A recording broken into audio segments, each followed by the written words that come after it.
Ce journal vous est offert par le FPI, Fonds des promotions de l'industrie, votre partenaire privilégié pour la réussite de vos projets.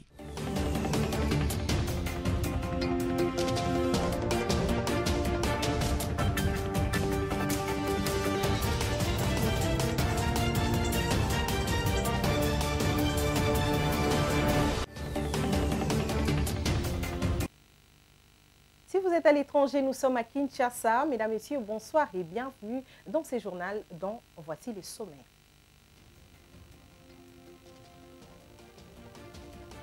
Au cours d'une plénière à l'Assemblée nationale, la proposition de loi sur la procédure pénale a été déclarée recevable et envoyée à la commission PAJ pour toilettage.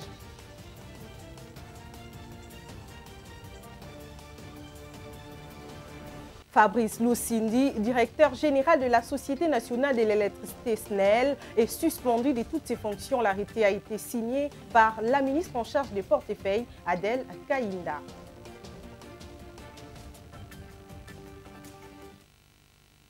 Allez, bienvenue si vous nous rejoignez. La proposition de loi sur la procédure pénale a été déclarée recevable au cours de la plénière du mardi 18 avril et envoyée aux commissions PAJ pour toilettage et enrichissement. Cette séance présidée par le professeur André Mbata n'avait qu'un seul point de l'ordre à jour. Je suis Kalamba. Ayant initié la proposition de loi, les députés nationaux Juvenal Munobo en a présenté l'économie. Pour l'essentiel, la nouvelle modification que proposent les députés Munobo vise l'exemption de tous les frais de justice en faveur des victimes des violences sexuelles et de violences basées sur le genre, des témoins des violences sexuelles ainsi que des personnes vivant avec handicap permanent, de veuves et orphelins abandonnés auxquels aucune dévolution successorale significative n'a été pourvue, ainsi que de personnes de troisième âge habitant un home des vieillards ou abandonnés par sa progéniture. Cette proposition de modification du Code de procédure pénale vise d'une part l'amélioration de l'accès à la justice qui reste un réel défi en République démocratique du Congo et d'autre part la protection légale des groupes sociaux vulnérables. Ce double objectif rentre en ligne droite de la vision du président de la République Félix-Antoine Tshisekedi Tshilombo et le programme quinquennal du gouvernement de la République. Je l'ai annoncé au sommaire, il est suspendu de toutes ses fonctions. Lui, c'est Fabrice Lusindi, directeur général de la Société nationale de l'électricité SNEL. Vous le savez, c'est suite au vote des députés nationaux pour sa révocation. L'arrêté a été signé mercredi 18 avril 2023 par la ministre d'État en charge de portefeuille, Adel Kaïnda. Regardez.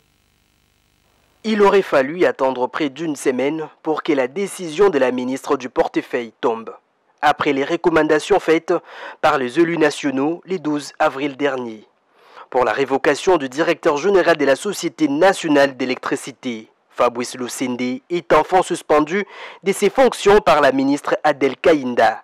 L'Assemblée nationale a pris cette décision au regard de l'incapacité du directeur général de la SNEL à répondre aux différentes préoccupations de la représentation sur le problème lié à la desserte en électricité à travers toute l'étendue du pays et manque de vision claire dans la gestion de l'entreprise. Il s'y est de signaler que le désormais ancien directeur général de la Société nationale d'électricité, Fabrice Lusindi, avait été porté à la tête de cette entreprise du portefeuille en octobre 2022, après avoir occupé les fonctions de directeur général adjoint. Il remplaçait à ces postes l'ancien directeur général Bosco Okayombo. Le Quinois, très satisfait de la suspension du directeur général de la SNEL, Fabrice Lusindi, il demande au gouvernement congolais de prendre des mesures pour mettre fin à ces problèmes d'électricité qui a longtemps duré. Regardez. La démarche qui a été faite de suspendre, c'est déjà une bonne chose. Parce que la méthode d'impunité est une monnaie récurrente dans notre pays. Quand on suspend, c'est bien pour donner de la leçon à d'autres qui dirigent aussi certaines entreprises publiques. Voyez-vous, il y a certaines mesures qu'on doit prendre pour voir comment résoudre ce problème-là. Peut-être ces solutions-là dépassent aussi les niveaux du DG. Voyez-vous. des mesures qui dépassent le niveau du DG. Donc c'est toute une grande commission qu'on doit créer, peut-être les états généraux de l'électricité en RDC, on trouvera peut-être des solutions quand on fera cela. Mais suspendre est une chose, mais trouver la solution en est une autre. Pour avoir courant, c'est qui moi mon boulot. Talaka tozo bula kabu tozo ata moyen repasser ba bilan na parler zala kité. Batango ba tcheba sala misala ngo pa mo to sani to moni na bisoté. Na sepeli kaka o pe o yepa koya to tala pe musala o ko sani asala na to pe CP na no cha chance nan. Ozomona po eza bisoté ba to sani to lobia longwa. Ozomona eza makambu to moni zo tambola bien te yango to sani to ndimi kaka ba tchela bisona no mutu mususu mingi olobisa te. C'est bien pour pas suspendre d'après moi. Tous on a peine à bouer, bangongi. Tous on a moi télévision, il faut que les banques se distraient. Attendez, moi ils ont peine à bouer 2 jours. Après un mois, facture qu'on a peine à bouer, tous on fout à quelque bon, la facture aux normal, exact. Mais au sein du qu'on a peut-être une semaine, 30 jours, au foot bon 30 jours. Vraiment, ça ne mérite pas. Ils se sont exprimés au micro de Roger Matadi et Abel Kassongo. En bref et en images, la rencontre du ministre de la Défense des pays membres de la communauté des États d'Afrique de l'EAC, ne se sont plus tenus. C'est mercredi 19 avril à Goma, au Nord Kivu. Comme prévu, cette rencontre, vous le savez, devrait pourtant se pencher sur l'évaluation du mandat de l'EAC qui a expiré depuis le 31 mars dernier. Les raisons de non-tenue de ces assises n'ont pas été communiquées.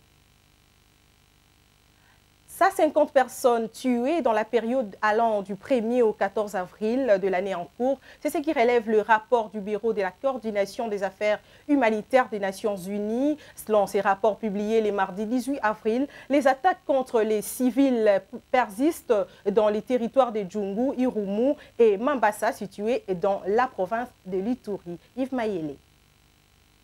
Le Bureau de la coordination des affaires humanitaires des Nations Unies a relevé que les attaques contre les civils persistent dans les territoires de Djungu, Irumu et Mambasa, situés dans la province de l'Ituri, selon les sources humanitaires ainsi que les autorités locales.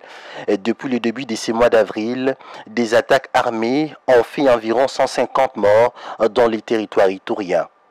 À en croire la statistique de son rapport publié mardi 18 avril dernier, ce département du secrétariat des Nations Unies confirme que dans la zone de santé des Kamanda, située dans les territoires de Irumu, il a été rapporté qu'au moins 29 personnes ont été tuées et plusieurs enlèvements sont également signalés depuis le 1er avril suite à des attaques de villages.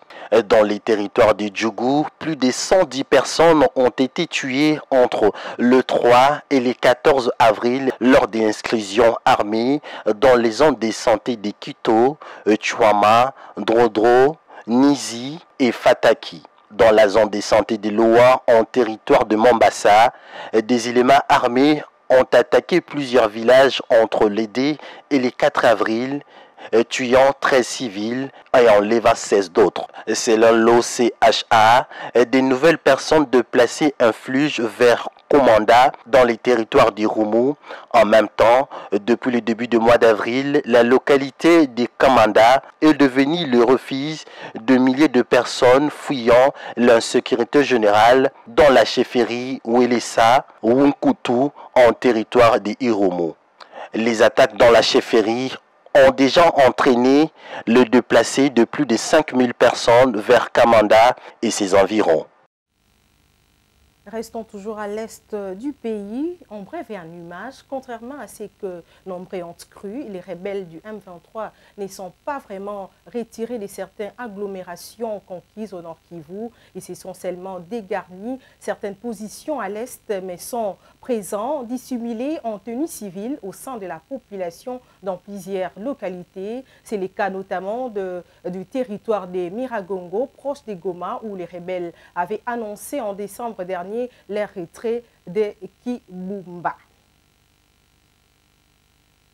En santé, une campagne nationale de vaccination contre la poliomyélite aura lieu du 18 au 20 mai prochain dans les 20 provinces de la République démocratique du Congo. C'est dans ces cadres que le vice-ministre de la Santé publique, Serge-Emmanuel Olen, a eu un entretien avec une forte délégation de l'Initiative mondiale pour l'éradication de la poliomyélite. Encore une fois, Yves Mayele.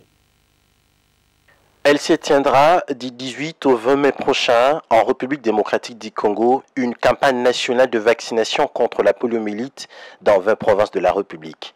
C'est dans ce cadre que le vice-ministre de la Santé publique, Hygiène et Prévention, Serge-Emmanuel Ola, a eu un entretien sur la question le mardi 18 avril dernier avec une forte délégation d'Initiative mondiale pour l'éradication de la poliomyélite, conduite par le directeur de la Fondation Bill, Andrew et Melinda Gates. La délégation a été également composée de représentants de l'Organisation mondiale de la santé et de l'UNICEF.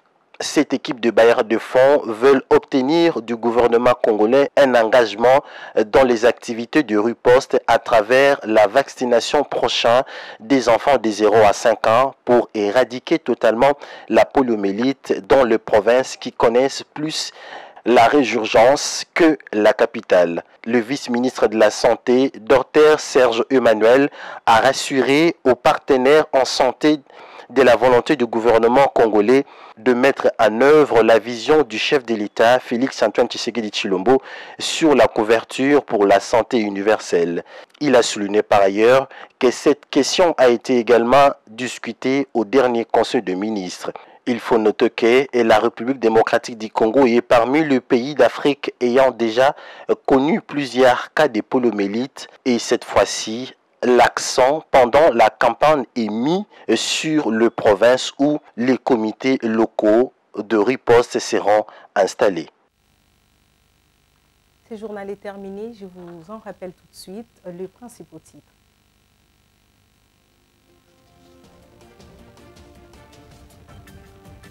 La proposition de loi sur la procédure pénale a été déclarée recevable au cours de la plénière du mardi 18 avril 2023 et envoyée à la commission PAJ pour toilettage.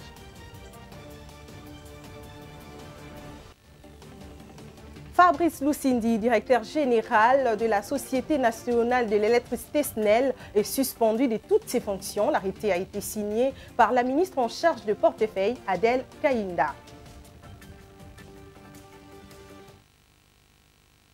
Ce journal est complètement terminé. Mesdames, Messieurs, merci de l'avoir suivi. Surtout, restez branchés sur nos antennes. Au revoir.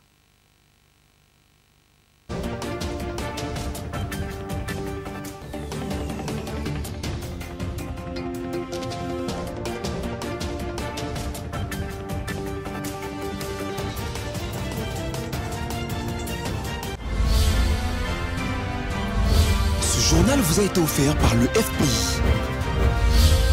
Des promotions de l'industrie. Votre partenaire privilégié pour la réussite de vos projets.